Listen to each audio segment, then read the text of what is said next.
will all be free.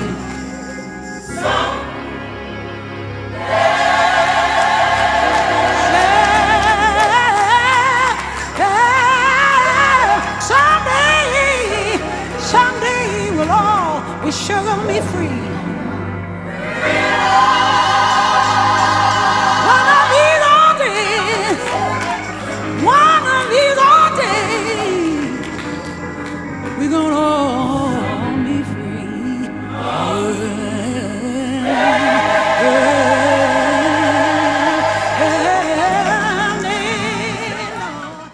Thank you all for being on this evening.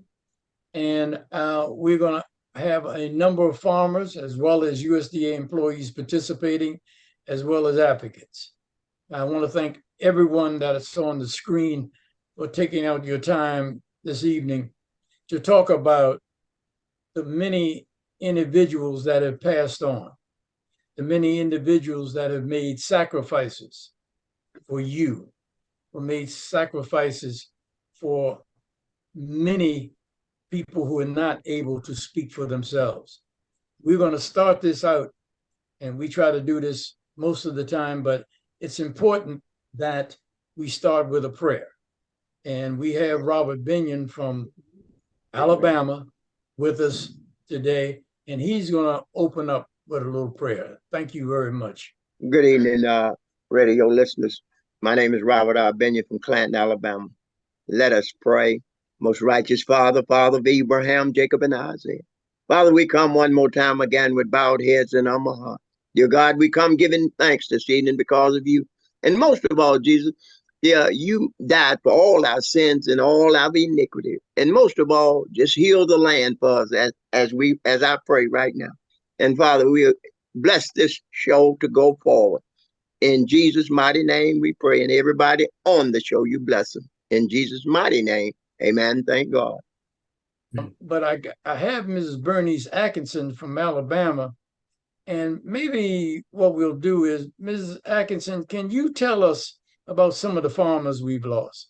Can you tell us why we've lost some of those farmers, you think? You've been in this struggle for a long time, and I'm going to be bouncing around a little bit and changing my mind in the middle of the stream, so you all bear with me. But Mrs. Atchison, I thank you for being on this evening, and we'd like to hear from you, because you've been in this struggle for many, many years. But you've not only been in this struggle for yourself and for you save your own farm, you have been representing hundreds of farmers for years, and you did it years ago, and you're still doing now. Tell us briefly why you're in this struggle, but then immediately, let's tell us about some of the individuals that we've lost over the years and why we've lost it. Thank you. My brother Lance, I'm Bernice Atchison, Queen Mother Bernice Atchison of Alabama.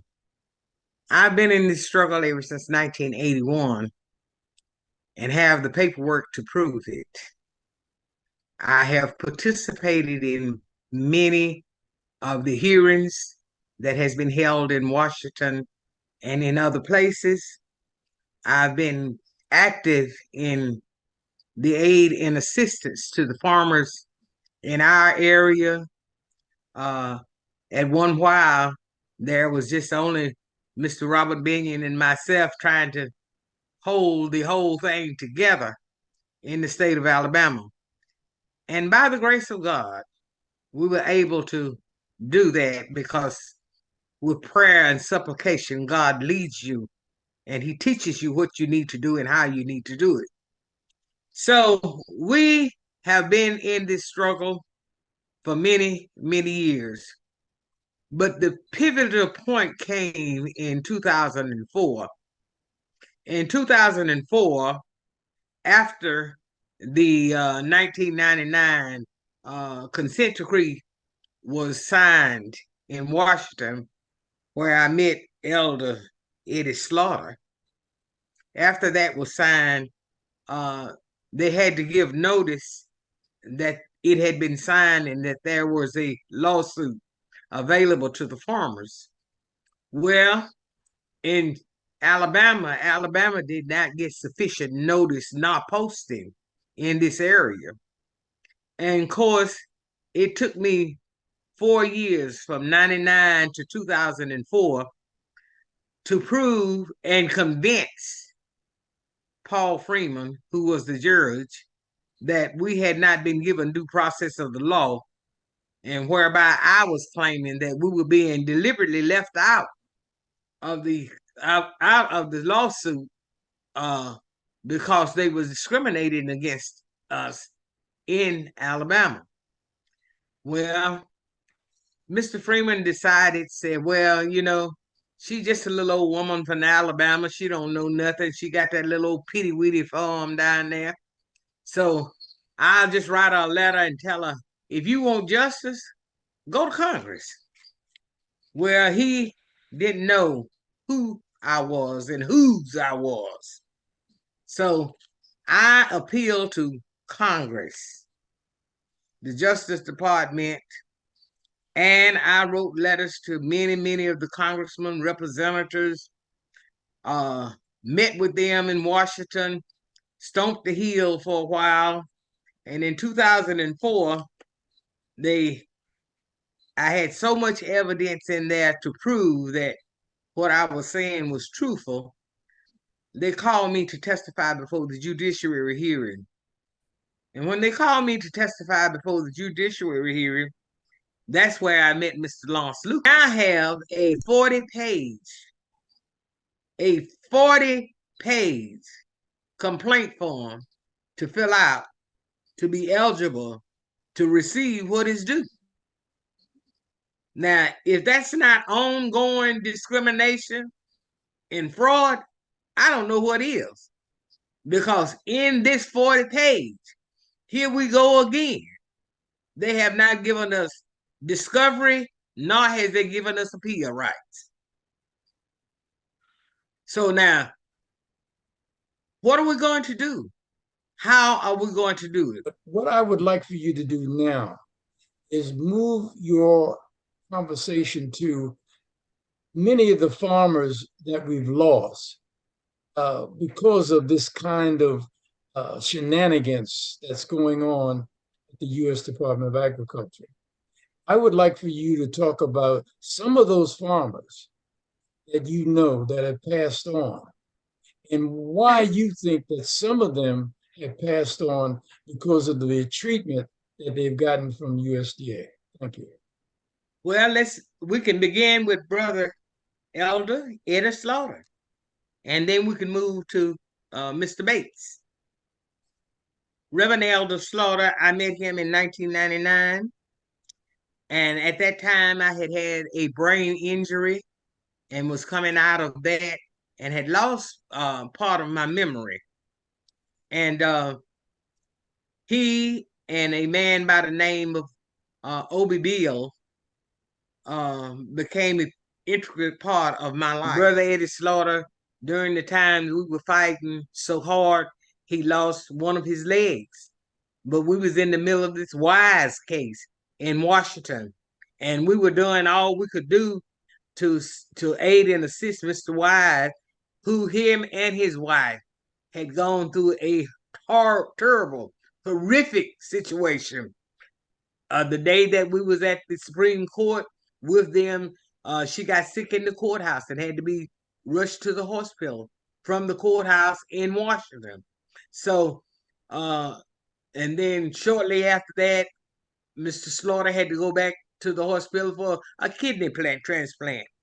And that was just so much pressure, and there was just so much going on until the stress, I think, on these men were just more than the body and mind could bear, plus the fact they had families that they had to take care of.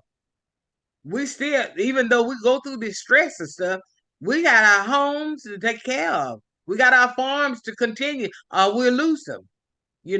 We got all of this stress that's going on, and the court is not giving us, deliberately not giving us due process. Can't get due process. You're sent from one sister court to another. Okay. And Brother Eddie Slaughter was caught up in that arena, and it just caused so many problems for him. Then later on, he lost a second leg. But do you know when he lost that second leg, I talked with him and he said to me, he said, Sister Bernice, I'm gonna get up, I'm gonna walk again. I'm gonna walk again. And sure enough, the next time I saw him, he had received his prosthesis for the second leg and he was walking. So that took determination, but it also took so much out of him. And look what his family has lost now. At this point, they can't even file the 40 pages and get the asset that he's due. And you know that's wrong. Mr. Bates fought to the last breath. 2 days before he died, Mr. Bates called me. He said, I just had to talk to you because I feel like I don't have much time. I said, well, I hope you stay on around to keep on advising me. Mr. Bates said, well, I'm going to tell you, Queen Mother. He says, you know what? I'm going to die, but I'm going to leave this with you. I don't want you to stop fighting. So did Brother Eddie. I talked to Brother Eddie about a month ago, and that was the last word he said to me. Don't stop fighting. We don't want you to stop fighting. But how can I continue when I don't have no assistance? Okay, Ms. Atkinson, I'd like to move to some of the other people on the call, Okay. and we may be able to get back to you later on. Michael Stovall, you've been around this problem for a long time.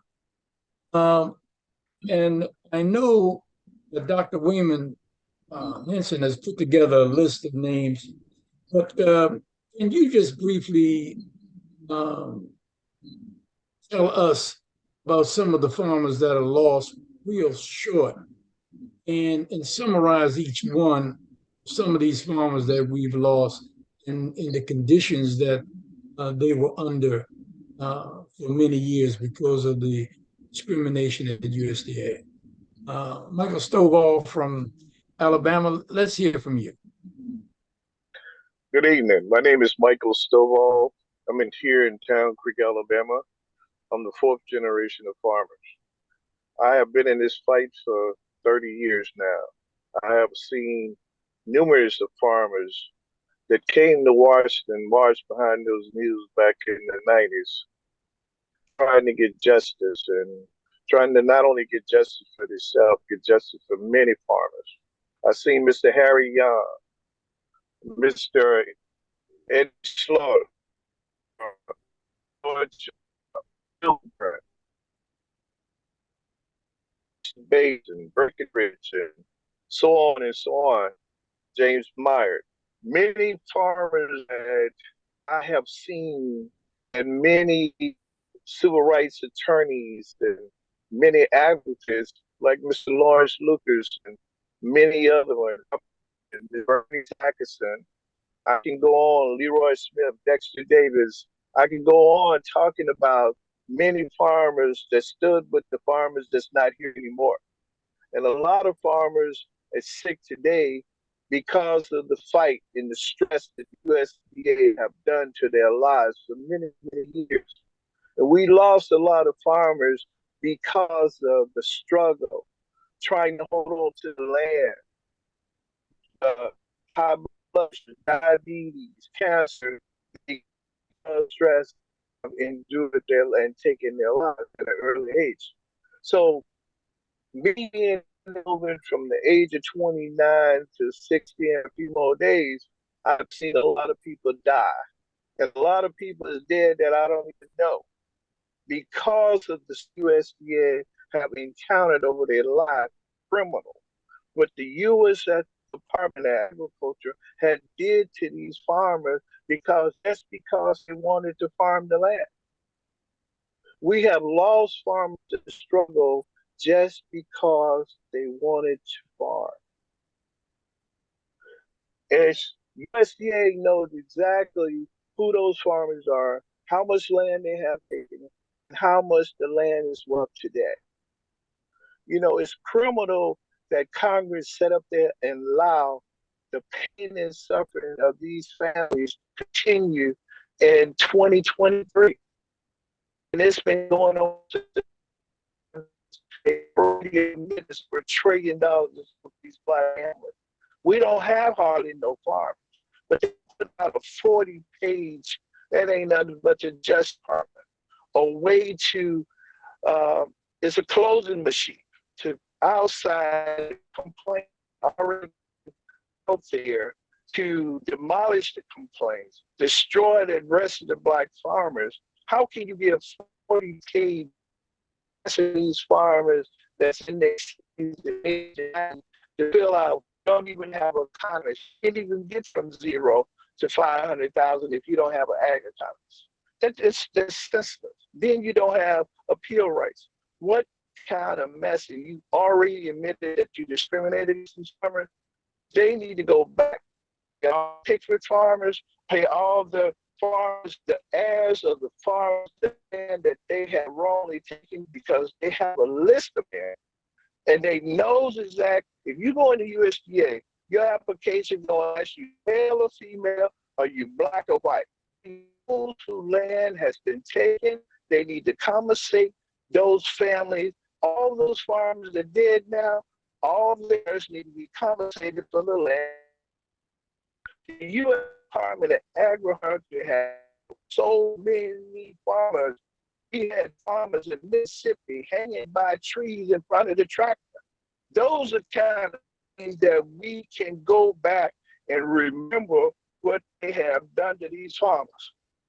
And it brings tears to my eyes to understand we have struggled so hard just to farm. They have destroyed so many farmers across the United States because of the color of your skin. It's terrible what they have done to black farmers, and nobody wants to hear the cry.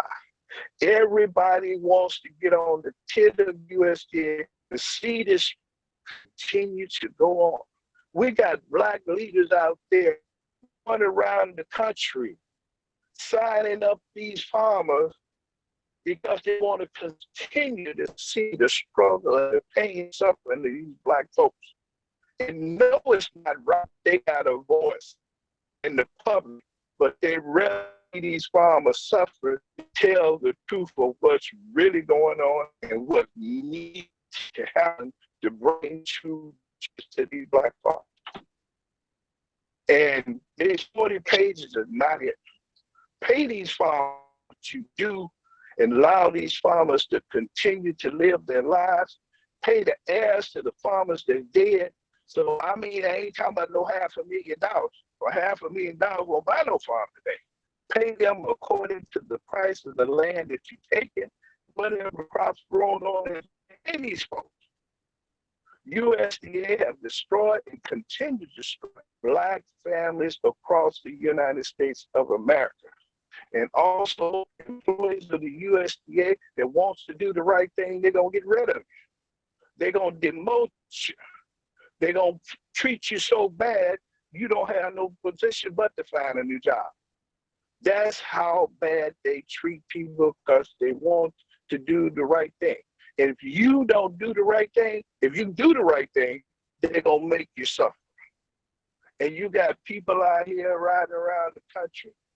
I ain't going to call no names. They got hubs, they got everything. They tried to get hubs, and they steady destroying my family. And if I know you now, and it's worth $2 million, you deserve to get paid for what that farm is worth. And whatever produce or crops or cattle or whatever was raised on that farm, from the time you were discriminated to the time they settled your case, you need due process. And these farmers have died trying to hold on to the land, trying to keep from being put out of their house. They didn't suffer diabetes, high blood pressure, kidney cancer, just to try to survive because all they want to do is harm. It's a problem in America. It's bigger than what they want to talk about. And that's the truth. And the struggle have been 30, 40 years with me. I protested Carl Wise and his family. We drove all the way to Washington, D.C., Lawrence Lucas, myself, and many others. That John Wright, Jeff Vonner, those are farmers. Lucy Benyon, we protested, and it's not easy when you're activists and have no, you have to make ends meet, and you're fighting for so many other folks. And Lawrence, I met with you in March, and we rallied in D.C. in March, and we marched and shouted, "We shall overcome." But yet and still, USDA is the corporate, and USDA, they're the corporate, but they don't find nobody when they mistreat folks, and it's hard to change the situation. Some folks have said is you do the same thing over and over, it's considered to be insane, and I would say some of the things USDA have done is insane. And I would want to say that let God fix this mess. It seems like it's going to be on us forever. It seems like. I hope we can see some of the days. Stovall and myself, we marched. We put groups together, Leroy Smith, and there are some of those are still living. But the ones that are passed on their headstone, they put their name there. But USDA should be right beside them. Said, I helped assassinated these folks. I assassinated their character. I mistreated them.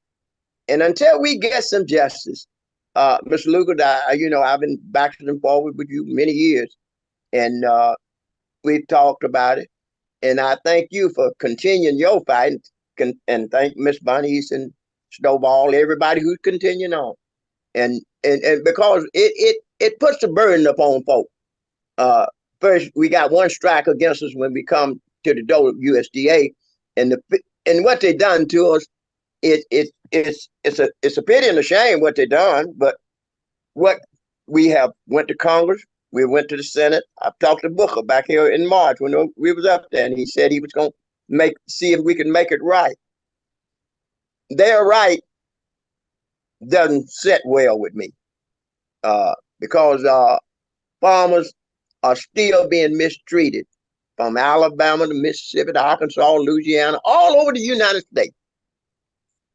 And we continue to fight.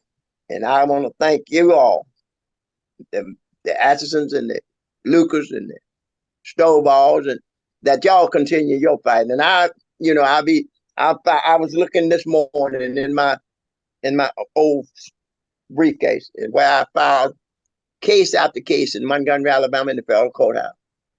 It went all the way as far as the circuit over there, and the 11th Circuit, and got no results. Until we get some results, Mr. Lucas, until justice rain down like water, we cannot give up the fight, but we cannot go on down the same road. They gonna say we insane? Thank y'all, and God bless those that done gone on, but these are still living. Thank y'all for continuing to fight. Thank you, Mr. Lucas. Dr. Waymon Hinson, advocate, filmmaker, documentarian, researcher, psychologist, and he's been in this struggle for a long time for Black farmers. And Dr. Hinson from Texas is here with us again today to share with us some of the names and some of the pain and suffering that he has seen and know of. Dr. Hinson, I thank you for being here. Let our listeners know about some of the names and some of the pain that you have observed during your time of working with and around Black farmers. Thank you for being here. Thanks, Lawrence, for the invite. I began my work within the Black farmer movement back in 1994 at the invitation of James Myart. And now we know that James Myart is with the ancestors. And I have a hard time believing that the movement would be where it is now if he hadn't come along and if he hadn't met Robert and Laverne Williams, and things hadn't happened from there. But beginning in that particular window of time early on, Welchel Long died. I don't remember when he died. I remember one time I called him. I was about to speak in chapel at my university, and I asked him, what should I say to these young college students tomorrow?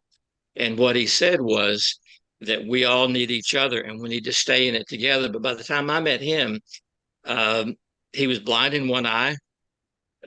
His urologist and kidney doctors had said, you need to quit this or your kidneys are going to quit working.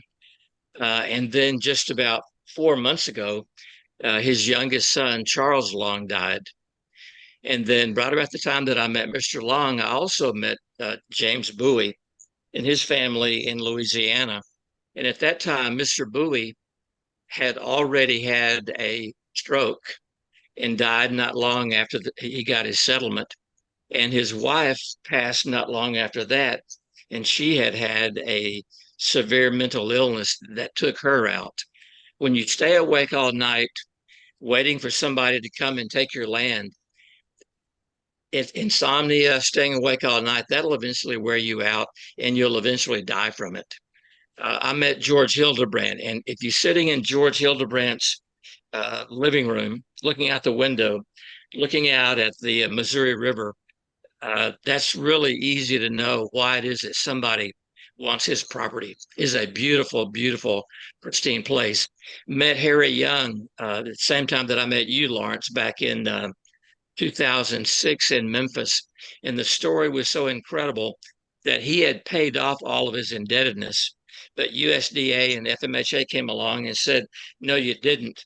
And that allowed white farmers to come in and buy his land from underneath him. And we know why they wanted it, because there was oil and gas to the tune of millions of dollars. And so he's one who's passed on to the ancestors. Not long before I met the Grant family in Tillery, North Carolina, Matthew and Florenza Grant had died.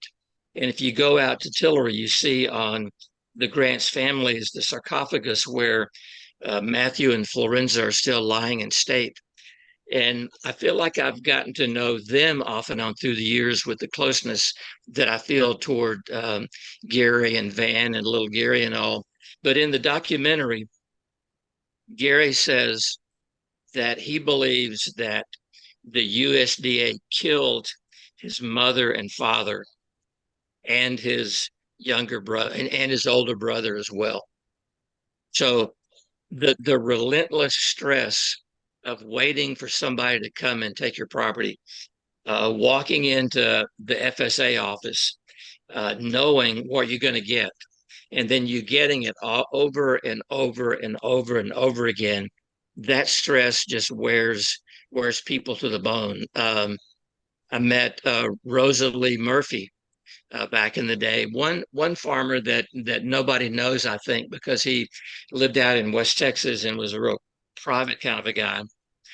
Marshall Shelton lost his land, his leased land, and his own land and his equipment as a result of a collaboration thing between the local bank, the implement dealer, and the FSA office.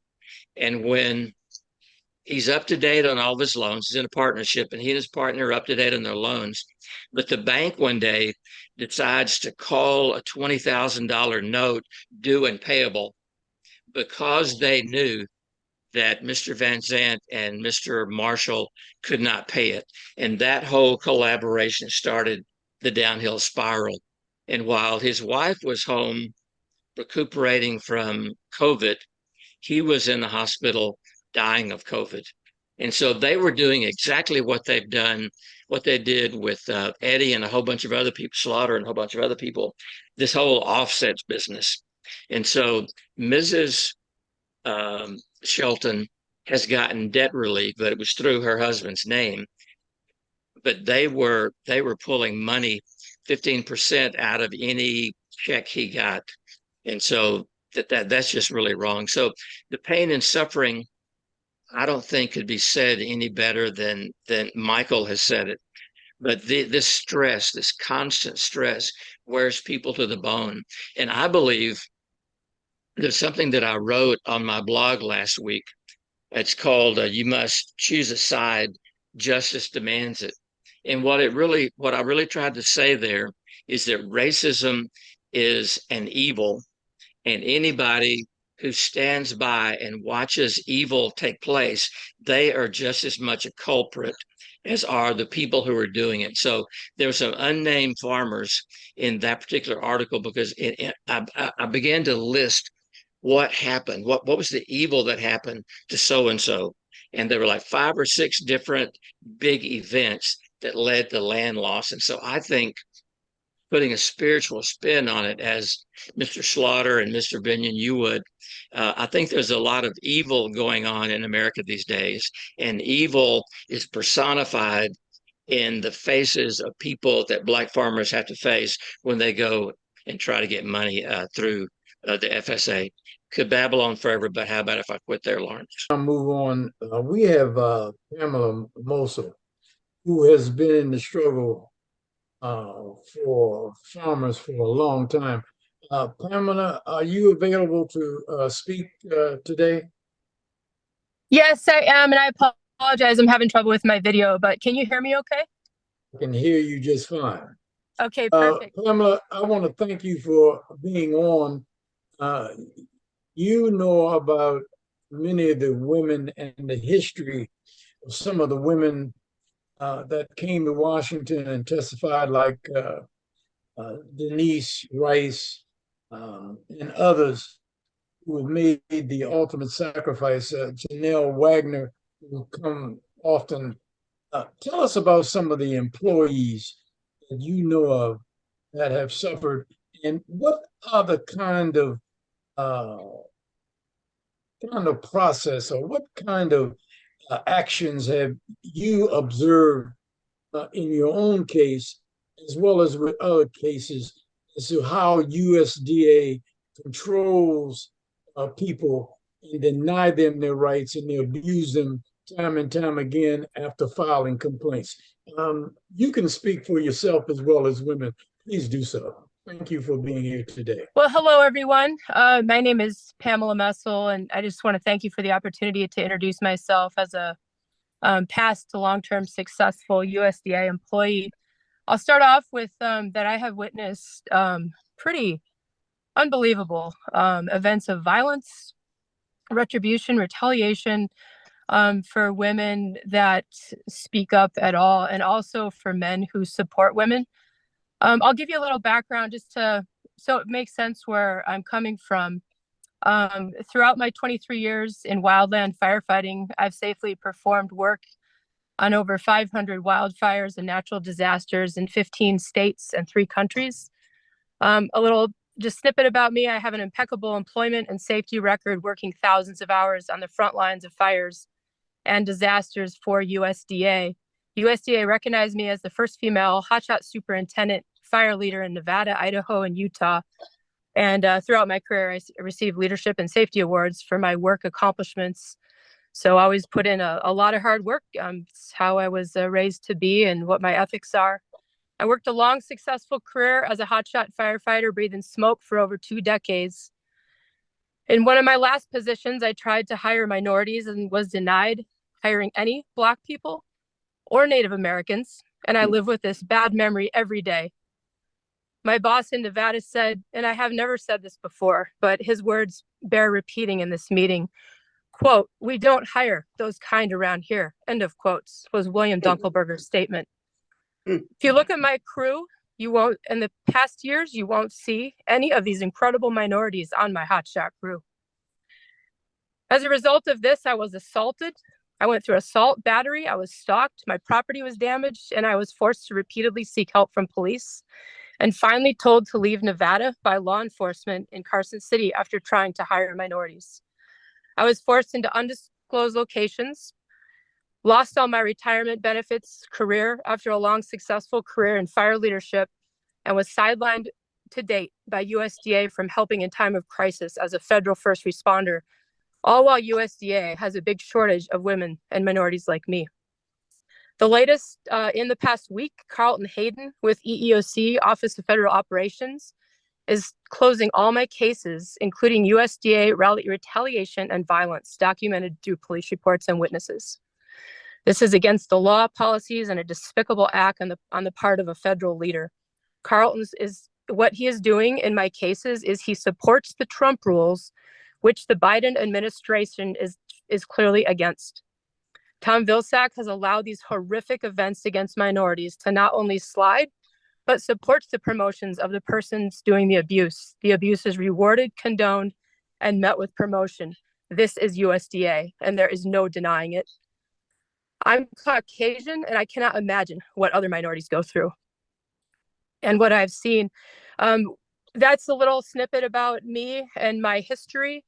I get a lot of calls still to date from other women specifically who saw and witnessed some of the things that I have gone through and I'm dealing with through litigation. But retaliation is real, and I just, everything from rapes in some cases to pure violence to just years of stalking and trying to prevent women, specifically in firefighting, from getting any job when there's a national shortage is just a despicable act. I was denied going to a fire in California while Kamala Harris was evacuating once my supervisor on the Humboldt-Tyabe, William Dunkelberger, found out that I would be going to a fire to help and assist because he does not support Black people or Native Americans. And so I was not allowed to hire them. And here we are today. I cannot believe in 2023 this is allowed. And I just want to thank all of you for what you stand for and for allowing me to be part of this meeting today.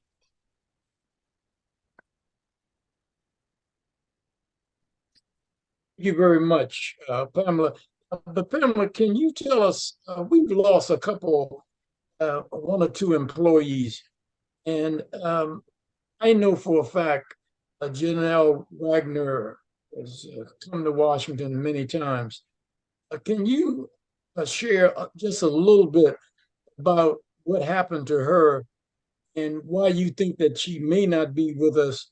Because I do believe the stress and the pain and suffering that she was under lessened her time with us on Earth. Can you share with us a little bit about Janelle Wagner, who is a superhero in our eyes for employees and especially for abused women in the USDA Forest Service? You give us a little minute or two about her. Thank you.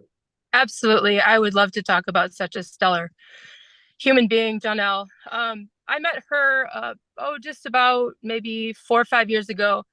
And she went through things that I was actually aware of during my career, but I didn't know the name with the face. But, you know, I heard how women were treated at her part of California where she had working at the time. She went through some pretty bad verbal abuse, some stalking from my understanding, and just a very much mental abuse situation at work for just doing her job and trying to get just a promotion here and there.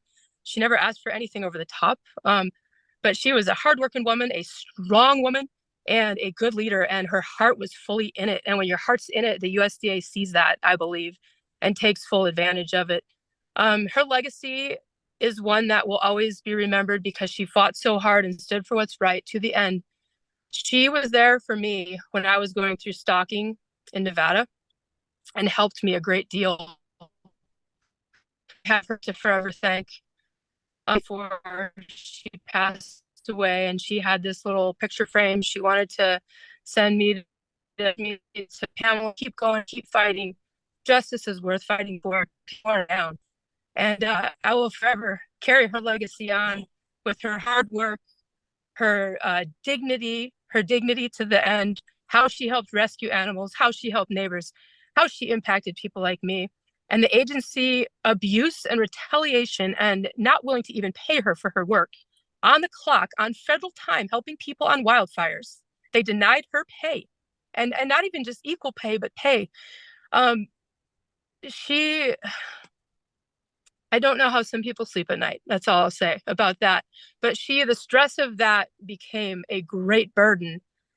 And my story was not easy for her to hear either. And that's just a little snippet of my story. It's not a good one. But none of these stories are, we're in it together. But I believe the stress of that got her sick. The stress of how bad the abuse was in USDA got Janelle sick. And I think that contributed to, unfortunately, her ending up in the hospital. And now she's not present in this meeting like she could be. She was a dear, dear person. Stellar leader. Thank you very much, Pamela. We also have, is it anything else you want to add before closing? The only thing I want to add is that on the legal side, I think like EEOC and EEOC OFO is not following, and I know that we know this, but they are not following like Amendment 14. They're not following a bunch of law.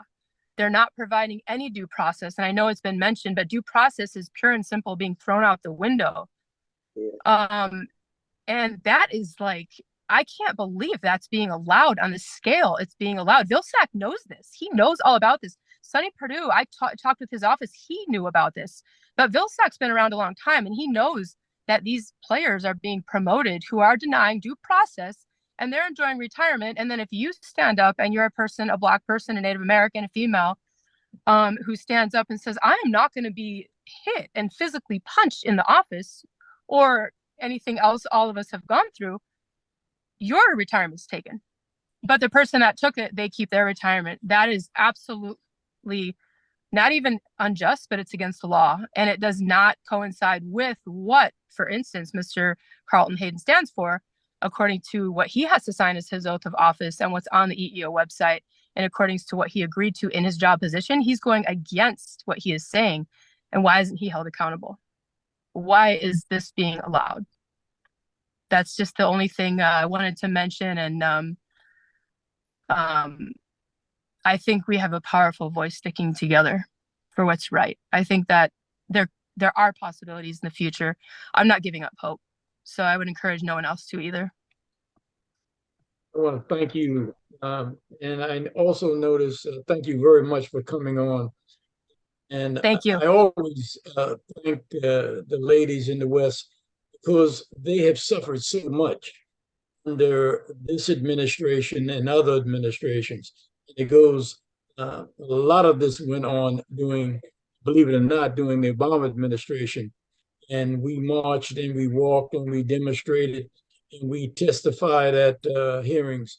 We, meaning the women, making sacrifices, of coming all the way across country to bring this to the attention to the American public.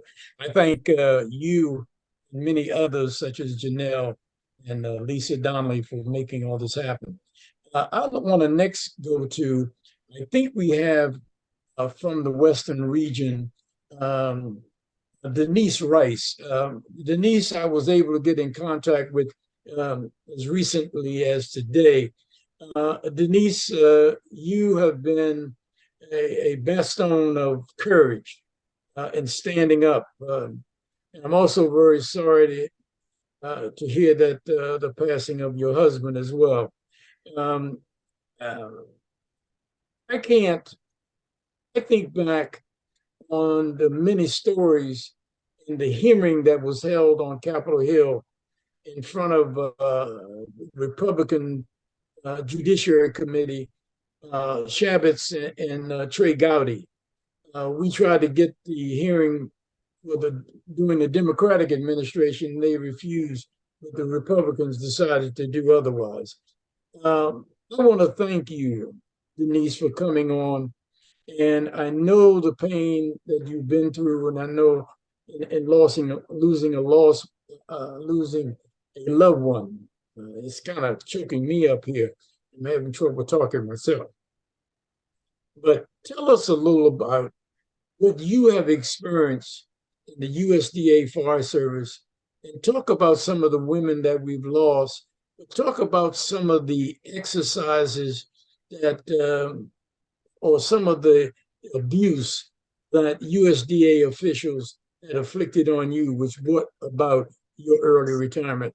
I want to thank you for coming on again. And I know how painful this is. I can't thank you enough for being here. Well, good afternoon or evening, depending on where you are in the country. I haven't really prepared anything, but we talked about Janelle and Pamela. I can bear witness. I was there with the final swiping blows with Pamela, and to say you can't even begin to, I can't even like express to you how egregious it was. You would think that we were like dramatizing the events of her last, my last course, dealings with her and her job. It is 100% true. There is no exaggeration. In the meeting that I was in with Pamela, the deputy forest supervisor swung the door open and broke my shoulder, and I was disciplined for it. She lost her job without retirement, without benefits, without even, they talk about, due cause or due justice. Well, yeah, the other guy, the agency will get it, but the employee, Pamela and myself and so many other, I call victims, got no due process, no justice. I've known Janelle for, had known her for several years, and I watched her physically change with the constant, retribution, and just treated just, so horribly.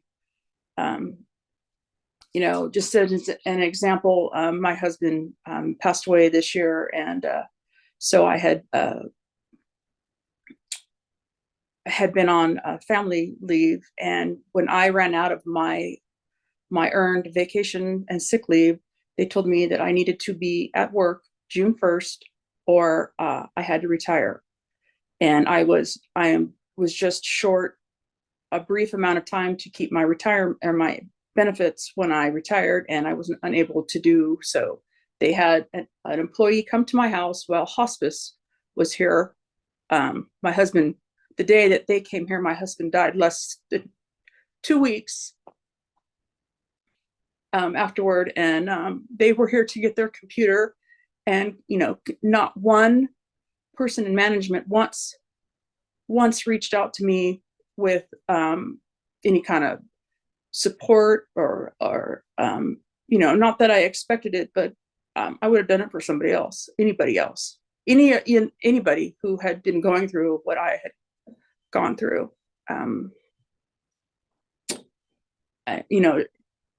Being able to testify was the only gratification that I had received ever for being repeatedly sexually assaulted by a supervisor. And I just can't, there's just no words. I'm sorry. There's just no words to, I can't even that's just my story. I can't imagine what the Black farmers and have gone through.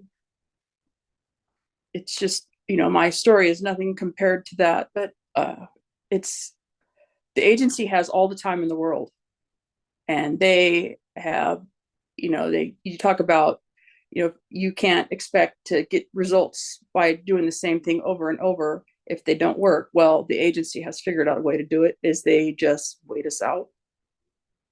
They don't care where, we as a person grow older, and, this stuff is compounded. The employees, you get new employees that can learn bad habits and bad tricks, and it just escalates. And my husband's words were, if you leave or quit your job, they win. And To me, they won. I lost my dog, my husband, my job, my benefits in a matter of 3 weeks. Everything, my entire life, my identity, everything. I can't, it's fire season here in California, and I watch out my window as the columns come up, and I can't even be part of that anymore, which was something I truly loved. I was with the Forest Service and, in fire for over 22 years. And with the other agencies, 25 years of my life have been given to wildland fires, and it's gone. But thank you for letting me speak, and sorry for rambling. Could you imagine if I prepared something? And back to you, Lawrence. Thank you very much. It took a lot of courage in responding to my call to you today. And our hearts bleed for you. I would like now to turn to Bryce Stucki, who's done, along with his colleague at Harvard University, who looked into this problem of systemic discrimination at USDA, primarily from the farmer side. Bryce, here you are with all the research that you have done, and you are now hearing the pain and suffering of farmers directly. And we've talked about this issue many times, and you've written about this issue many times. What is there to be done, and what should be done by our leaders in Washington, by the people that are responsible for allowing this to happen? And I'm talking about our Black leaders as well as others who claim they care about Black farmers, who claim that they care about the justice and the pain and suffering inflicted by abusers at USDA and their counterparts. Bryce, can you give us kind of your feeling based on the research and the many things that you have heard today, and you've heard me talk about the employees, and you've talked to other employees to get a kind of an overview or in-depth inside view of how USDA civil rights function, not only for employees, but also for farmers, especially the discrimination against Black farmers. Can you give us just what you've heard and what we've attempted to do is bring to the attention of the people that we've lost and the people that are still suffering. And I'm talking about farmers and employees as well as women. Thank you for being on and taking up this time to be with us. So give us kind of an overview from your position and what you and Rosenberg have seen from a distance and from your research, which has been, by the way, is very informative and in-depth. Thank you. Thank you, Lawrence. Thank you for inviting me, and I want to thank everyone who's spoken so far. Well, the USDA Civil Rights Office, Nate Rosenberg, my co-author, and I, we've interviewed over 30 employees in the Civil Rights Office, and the office, as everyone on this call knows, is incredibly dysfunctional. We spoke with many, what I would call rank and file workers, who, many of whom got the job because they think civil rights is important and they want to enforce it, and they do their best. But as one employee told us, doing right makes you a target in the Civil Rights Office. The management isn't interested in resolving cases in favor of complainants. They almost never do. And they, like Michael said, the office operates as a closing machine. And what that means is the staff find ways to close out a complaint without any finding for the complainant. And they do that in a variety of ways. Sometimes they do something legalistic, like someone filled out the form wrong. Sometimes they just engage in fraud where they just throw the complaint away. And to compound this, and I should add too, the management, the most senior people in the management go out and look across different agencies and find people to recruit who will play ball. I guess basically you can get a pretty comfortable salary as long as you agree that you will not find in favor of complainants. And compounding this is USDA's Legal Defense Office, which is called the Office of General Counsel, the OGC. Their job is to defend the department, and it's clear they've been involved in adjudicating civil rights cases for 20 to 30 years, maybe longer, which they're not supposed to do because there's a conflict of interest between the Civil Rights Office and OGC. The Civil Rights Office is supposed to be the representative for the complainant, like the farmer or the employee or the someone in the women in the Forest Service who have been harassed. And the Civil Rights Office is supposed to represent them and protect their rights. And the Office of General Counsel is supposed to defend USDA, against these complaints. So that's why these two offices are not supposed to get together to decide a case, but we know that they do it all the time. And then as far as the leadership, we all know Tom Vilsack has failed over and over again. He doesn't have any interest, it seems, in fixing problems at the Civil Rights Office. It's impossible to believe that he is not aware of them.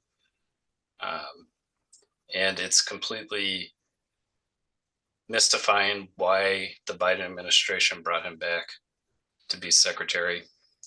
As far as politicians in Congress or in the Senate, I think Elizabeth Warren, for example, has shown genuine interest, and there are politicians who show interest and do try to advocate for Black farmers and other people harmed by USDA. But it is frustrating that it's been so long and so little has happened. So it is kind of a dispiriting situation, and it's painful to hear so much testimony about the damage USDA has done. It seems hard to believe that this, as I think Pamela said, that this can transpire in 2023, but we know it does. So, I don't know. I think, by coming together and speaking together, that's the best chance we have to change things. Thank you very much. Mrs. Atchison, Bernice, can you tell us, you've heard a lot, where do we go from here? And I need for you to give us an overview in about 2 minutes, please. It takes me never about that long to read. But anyway, Mr. Lucas, where do we go from here? We go to the court with the hope of getting due process and justice. Unless we can have some due process, we're not going to get anywhere. My husband died over all this stress. I've had heart problems because of it, and because of the sleepless nights. And still, at my age, I'm up at 1 o'clock at night sometime working on situation where people have called. We're in court but the judges does not seem to want to go by the due process and the procedures that are set out by the Constitution. And I say, because they do not want to do that, the Constitution is just ink on paper. It has no effect unless you abide by the due process of it. That's what I would like to see. I would like to see us have a constitutional law that is strong enough to give Black peoples their just rights under the law. Thank you. Thank you very much. Robert Binion, give us your thoughts in closing. Ready to go. What I think is the due process is very important, but we have the 14th Amendment there to sort of protect us, but it does nothing. And the people in the courts, what they are doing, they are passing the buck. They're kicking the can down the road, the courts here, these federal courts and local courts, and then they won't give us our due process. And until we, as men and women, white, Black, come together and demand, they don't want democracy to fall, so we want due process to succeed us. And that way democracy will not fall. And I think that Bill Sack have been a thorn in our side for the last 20 years, and he need to go. That's my story, and I'm sticking to it. Thank you very much. We'll now, Dr. Hinson, can you give us an overview as to what you think, where we should go from here? Dr. Hinson. Well, I think we ought to have a strategy that hits about 7 or 8 different things at the same time. I think we ought to nail them in court. I think we ought to nail them through our congressionals, and I think we ought to get the Congressional Black Caucus offer their duff to get to challenging the White House, challenging USDA. And I think we ought to do what it is that we're good at. All of us around the conference room tonight, we are all good at telling stories. And I think we need to continue to develop our skills as storytellers, because a lot of times raw data doesn't make any difference to people, but stories can move us to tears. So I think courts, Congress, and stories. And good hard research with people like Stucki and Rosenberg. Thank you. Michael Stovall from Alabama. Where do you think we need to go from here? Well, due process has already been given.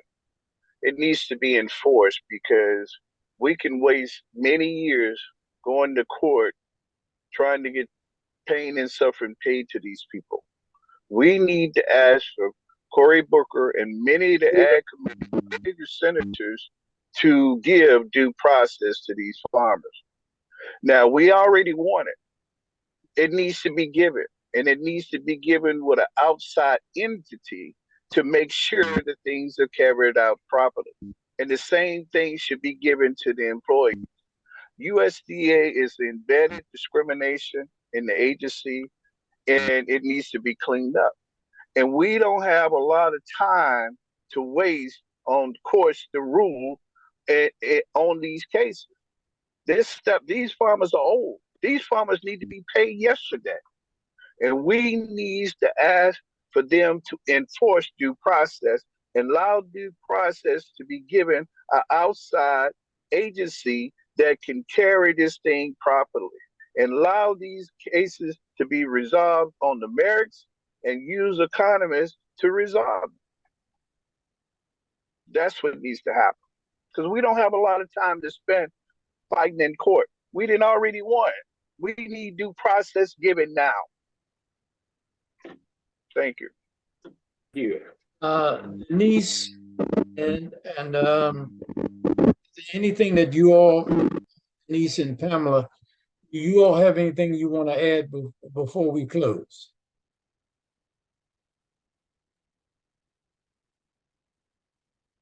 I have one thing. I was going to wait for Denise to go first. It's Pamela.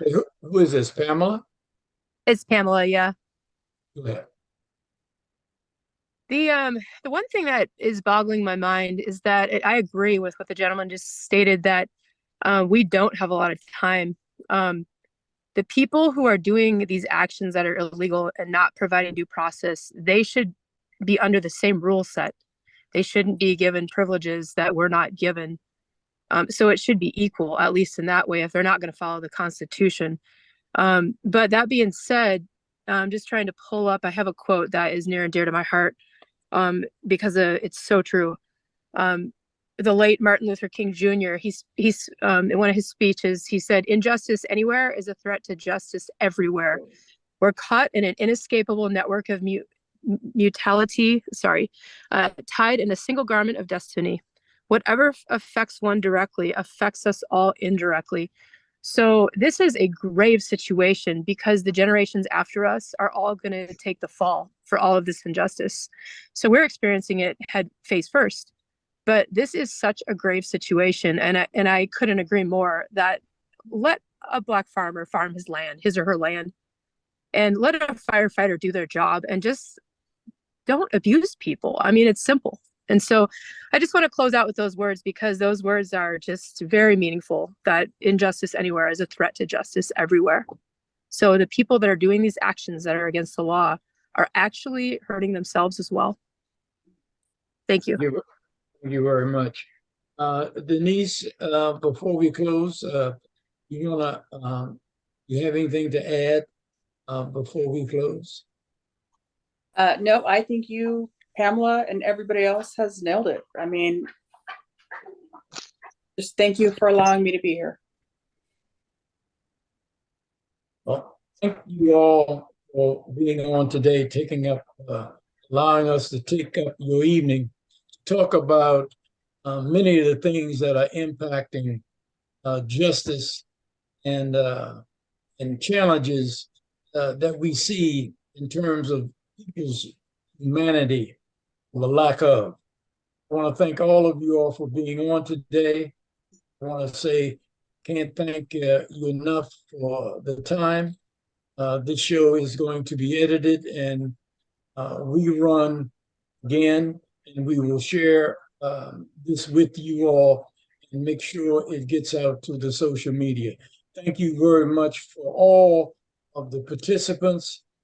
Thank Bill Spivey, thanks Gary Johnson, and all of you for being on and allowing us to share the pain and suffering, but also the struggle that you all have personally and willing to take on for the benefit of not only yourselves, but also for others. Thank you very much, and good evening.